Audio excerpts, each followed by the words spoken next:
né? Você tem espécies diferentes vivendo em diferentes talhões, né? Da mesma forma que diferentes espécies, né, plantação de eucalipto e pinos, por exemplo, elas são distintas também, né? Então, isso tem que ser levado em consideração. Uma coisa importante é que talvez isso indique que a gente deva fazer, estou falando monocultura, mas não necessariamente a monocultura, né? Você pode plantar 2, 3 espécies consociadas, né? Fazer uma coisa, inclusive tem vários dados científicos mostrando que isso muitas vezes é mais produtivo do que plantar em monocultura, né? Mas o fato é que se você plantar espécies diferentes, talvez você dê margem a diferentes espécies viverem em diferentes locais, né? E aí você, no todo, em termos de paisagem, você consegue manter muito mais espécies do que plantar tudo eucalipto ou tudo, né? Ok. Hoje à tarde a gente estava falando sobre os bioindicadores, né? Eu falei, vou falar um pouquinho sobre os bioindicadores, né? E aqui no caso, né, vou falar sobre taxas indicadores, sobre espécies indicadores ou indicadores multitaxa, que é uma proposta que eu vou mostrar aqui para vocês, né? Então todo mundo, eu estava brincando na hora do almoço, a gente estava andando para o restaurante, falou assim, ou não, de volta na verdade, estava vindo de volta, e falou sobre os taxas indicadores, né? Então, assim, todo mundo, eu vejo muito, fala assim, eu trabalho com ave, porque a ave é uma espécie indicadora, né? Quer dizer, um taxa indicador. E aí, tá, mas indicador de quê? Não sei, mas assim, a pessoa nem para pensar, mas já acha que o taxa dela, porque ela trabalha, é indicador, né? Então, eu queria, com esse banco de dados, a gente pode dar uma investigada nisso, né? Então, assim, a primeira, uma possibilidade é você pensar assim, que taxon prevê melhor a riqueza de espécie total numa área, né? Então você pode pegar a riqueza de espécie de um taxon e ver se consegue prever a riqueza de espécie total. E o que a gente vê é isso aqui, né? Para uma boa parte dos taxons, na verdade, não existe relação entre a riqueza do taxon e a riqueza total de espécies, né?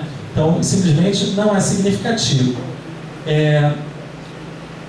Agora, por exemplo, para anfíbios, por exemplo, foi significativo, só que é inverso, né? A correlação é inversa. Você tem muito anfíbio, você tem menos no total, né?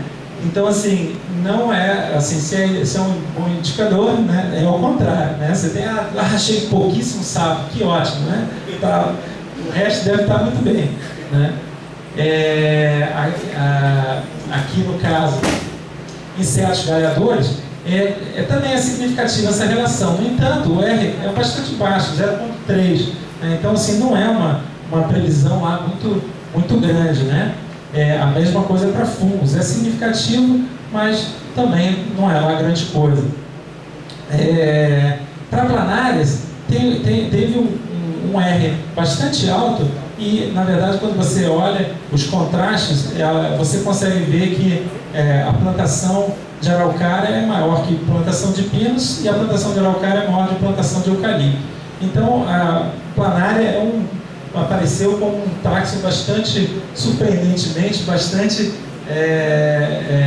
bom na previsão da riqueza total de espécies de uma determinada área, né? E as angiospermas epifíticas também têm um R bastante alto e também conseguem distinguir entre esses hábitats. Então, são taxons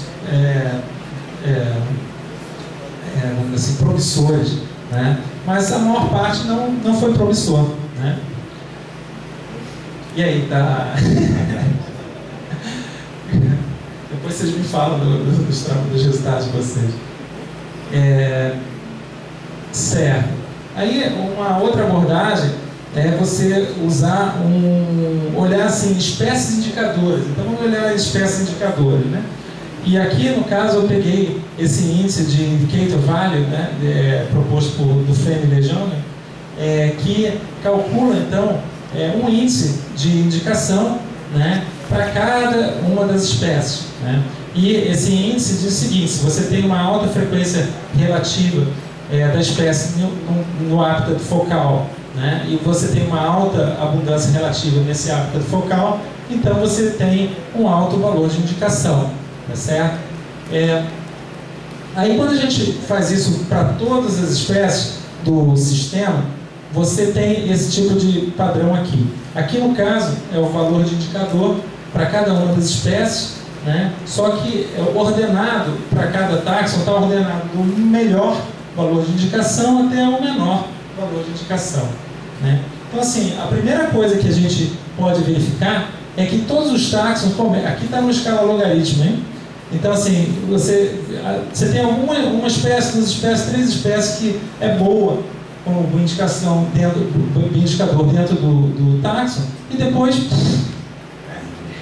cai. Então assim, a maior parte das espécies não são boas bioindicadoras. Elas têm índices de bioindicação bastante baixos, né? Então você, por exemplo, olha aqui, ó, para borboletas esse valor é muito baixo, não significativo, não tem espécie nenhuma bioindicadora. Para pequenos mamíferos começa aqui em 50 e cai também.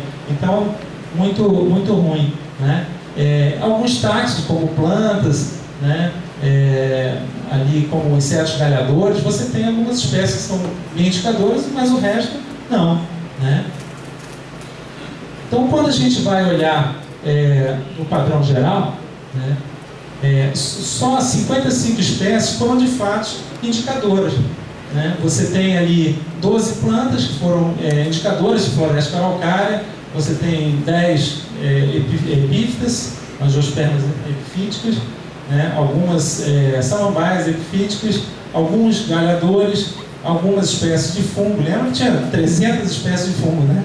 Então assim, só 6 saíram como significativo, né? Algumas planárias, alguns líquens, algumas aves, algumas aranhas, algumas ervas, mas não tinha nem mamífero, nem opilião, nem anfíbio, nem mamífero, nem borboleta, né? Então assim, é muito comum você, né? Eu trabalho com mamíferos são... Opa, tem 2 vezes mamífero. Mamíferos são bons indicadores, eles são tão ruins que eu vou ter 2 vezes. Então, assim, a gente não pode assumir, porque a gente está trabalhando com determinado táxon, que ele todo é bioindicador. Não necessariamente, né? Então, você tem que trabalhar, né, definir o que você está chamando eles são bioindicadores de quê? Né? Aqui, no caso, são bioindicadores de floresta araucária, né? E aí você vai testar, e talvez você se surpreenda que a maior parte das espécies do seu grupo não são bioindicadores de fato. Com isso, com essa informação, na verdade, eu fiquei pensando em cima disso, e aí pensei que, de repente, o que a gente deveria estar utilizando são indicadores multitaxa, né? São indicadores que utilizem não só um taxa, não só uma espécie, mas, na verdade, um conjunto de espécies de táxons distintos que pudessem nos dar informação, então, sobre aquele ambiente, né? E aí eu derivei, na verdade, não vou entrar em detalhe, mas um índice qualitativo, que é simplesmente o número de espécies indicadoras de uma determinada área, né? Seria o número de espécies indicadoras, o mais simples, né? Aquilo que, em termos de manejo, você tem uma prancha com as espécies indicadoras, o técnico tem que chegar lá e olhar se essas espécies estão presentes, né? E contar quantas espécies estão presentes numa determinada área, né? Esse segundo índice, ele requer um pouco de informação sobre a abundância, mas pode ser ranqueado, pode ser, né, você tem uma tabela de abundância das espécies, né? Aqui é um índice que pega simplesmente a abundância, né, considera a abundância quantos indivíduos das espécies indicadoras estão presentes nas manchas, e aqui é um pouquinho mais de maracutá estatístico para padronizar a abundância, né, não deixar que um táxon, porque tem mais espécies ou mais indivíduos, possa ter mais peso nessa conta, né? Então, assim, se você aplica faz essas contas, né, a gente encontra uma boa correlação entre esses índices. Na verdade, todos esses 4 índices são correlacionados entre si, né? Então, eles têm essa característica, né? E aí a gente pode olhar, então, como esses índices conseguem prever o número total de espécies nos vários talhões, né?